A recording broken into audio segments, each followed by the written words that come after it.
Hi everyone, welcome to my channel. I'm Kiran.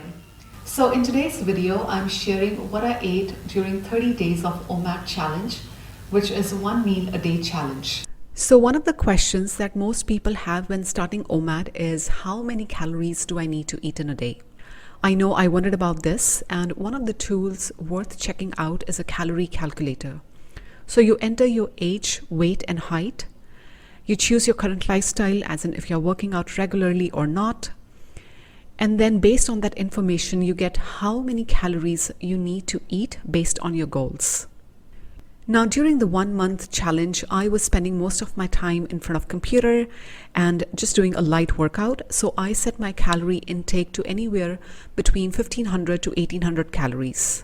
Now, during the first 10 days of my OMAD challenge, I actually closely followed my calorie intake. In fact, I think I ate a lot more than 1800 calories, simply because my body was not used to fasting of 20 hours at a time and not having access to meals. And I feel looking back, there's always that adjustment period. But after about 15 days, I didn't count calories and I let my body be the guide. As in, whenever my body felt satiated, I took that as a signal it was time to stop eating. Because again, not all days are made equal. Some days you're bound to feel more hungry, some days you're less hungry. And I felt the more in tune you are with your inner rhythm, the easier OMAD experience becomes. The OMAD protocol I followed was 24, as in fasting for 20 hours and then eating within a 4-hour window. And in that eating window, I ate 2 meals. So I'll share some of the pictures of my OMAD meals. So my first meal, here I have chicken, ground meat and fish with a large bowl of salad and dessert. I also like to add cheese and butter with my meals. My second meal was about an hour later and I ate 3 eggs with cheese. Next, for my first meal, here I have omelette with avocado and a burger. And after about an hour, I had a large bowl of red chicken curry with yogurt. Moving on, for my first meal, here I have eggs, ground meat, avocado, steamed vegetables, and soup, and of course my dessert. And my second meal was chicken curry with steamed vegetable and sour cream. Now, during the fasting hours, here's a list of things I reach out to. Typically, when I'm doing OMAD, I start my day with black tea. To this, I add 2 to 3 tablespoons of rice milk. And then I add 1 tablespoon of MCT oil or coconut oil, depending upon how hungry I am. If I'm feeling more hungry than usual, then I'll add more oil. Now, besides tea, my other go-to drink during OMAD is a cacao drink. Again, I add MCT oil or coconut oil if I'm feeling more hungry. Now, hydration is a must on OMAD, and I like to keep a jar of water and I keep sipping on it throughout the day. Sometimes I'll add lemon or apple cider vinegar, again depending upon my mood. Pink salt crystals are excellent to tide over those hunger pangs. So anytime I feel hungry, I take salt crystals and put them under my tongue. Another great option is adding electrolytes to water.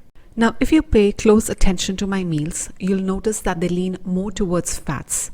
And that is intentional because fats keep you full for a long time. You already know that not all calories are made equal. Fats give you sustained energy, and in contrast, carbohydrates will give you a quick spike of energy, your insulin increases, and when it falls, you're hungry again. So I have a funny story on how I learned this firsthand.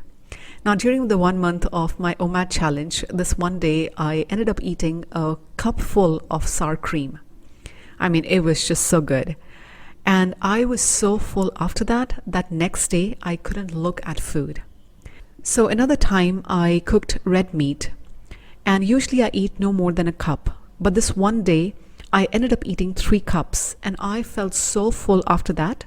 The next day I couldn't even look at food. And that day I ended up fasting for 48 hours. And that's when I understood the magic of fats and how they make fasting so much easier. So the general rule of thumb I like to follow is that the more dense your food, the less hungry you will feel. Now, whenever I'm doing OMAD, there are a few food items that I tend to lean towards and I keep them in my pantry. So number 1 is eggs. simply because you can make it so many different ways. Over easy, as an omelette. You can have them with sautéed vegetable or even boiled. And on days I'm feeling more hungry than usual, I like to add cream cheese or cheese to eggs, again depending upon my mood and also what's available. Another staple for me is a can of sardines. You can also buy these fresh. So I like to toss them up in a salad with some onion, tomatoes and lettuce. And this makes for a great meal, especially on days I don't want to cook. And if you're wondering why sardines, that's because they are high in fats and minerals. Another staple on OMAD for me is sour cream. This is again high in fat, keeps you satiated and tastes so good. Now same with butter and ghee. I like to use a generous amount of these when I'm cooking. Now I also like to keep hard cheese at home. Again, anytime I'm feeling hungry, this is a great option. Now ground meat is also a staple for me on OMAD.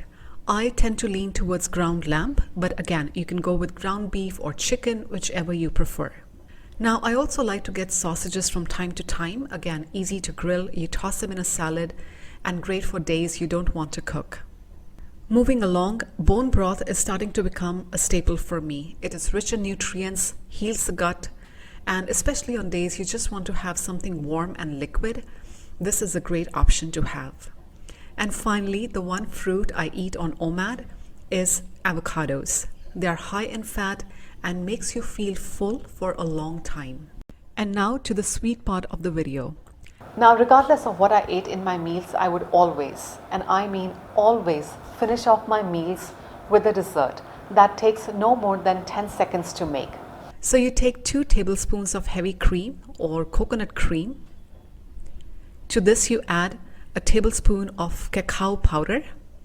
Next you add 1 to 3 tablespoons of chia seeds, a dash of stevia. Give it a mix and your dessert is ready. Now in summers, you can put this in freezer for 5 minutes and you'll have the best tasting homemade ice cream at your disposal. Now eating this dessert ensured that number one, I wasn't craving for sugar, but because of the chia seeds, it made sure I always had regular bowel movements. Now I also ate fruits on OMAD, but not every day. Only when I genuinely craved them, and even then I would typically reach out to fruits in low sugar content. Now one thing I can't stress enough is that there is really no right or wrong way to do OMAD. You have to see what resonates and works for you. Like prior to starting OMAD, I was already off of sugar and grains and I wanted to keep it that way, which is why the food choices you see in this video are based off of that theme. So a quick recap. When you're doing OMAD, you want to eat nutrient-dense food. Like I mentioned earlier, not all calories are made equal. 1 cup of ground beef is going to keep you far more satiated than a cup of broccoli. When in doubt, use more fats because fats will give you sustained energy and make it easy for you to do fasting. And finally, watch out for eating too much sugar because it will spike your insulin and in general make you feel more hungry. So these are the journal guidelines that I like to follow on OMAD, and so far they have worked well. And again, there is no right or wrong way. You have to see what works and resonates with you. And now over to you. What is your favorite OMAD meal?